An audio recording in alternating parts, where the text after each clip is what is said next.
famous African-American psychologist who, along with his equally accomplished psychologist wife, Mamie, contributed to compelling research in the Brown versus Board of Education case. And Dr. Clark testified at the Kerner Commission. And I want to quote you what he said. I read that report, the one in the 1919 riot in Chicago, and it was as if I were reading the report of investigating the committee of the Harlem riot in 1935, the report on investigating the Harlem riot in 1943, and a report of the McCone Commission on the Watts riot. I must say again in candor to you, the members of this commission, it's like a kind of an Alice in Wonderland with the same movie picture reshown over and over again, the same analysis, the same recommendation, and the same inaction. Those are the words of Dr. Clark in 1968. Here we are in 2020, 2021. Here we are in 2021, still addressing the same problem.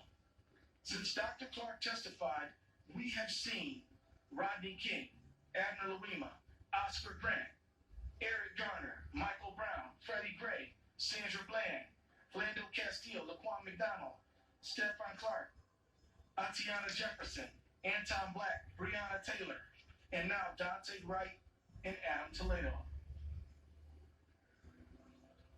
This has to end. We need true justice. That's not one case. That is a social transformation that says that nobody's beneath the law and no one is above it. This verdict reminds us that we must make enduring, systemic, societal change. More than a month ago, months before George Floyd was murdered, the Minnesota Public Safety Commissioner John Harrington and I released the recommendations of our working group on reducing deadly force encounters with law enforcement. What all of us in that working group, including law enforcement, wanted is for everyone to go home safe. Anytime someone doesn't, everyone's lives are changed forever. We need to use this verdict as an inflection point. What if we just prevented the problem instead of having to try these cases? We don't want any more community members dying at the hands of law enforcement and their families' lives ruined. We don't want any more law enforcement members having to face criminal charges and their families' lives ruined. We don't want any more communities torn apart. One way to prevent this is to get into a new relationship where we as a society re-examine the use of force and our old subtle assumptions.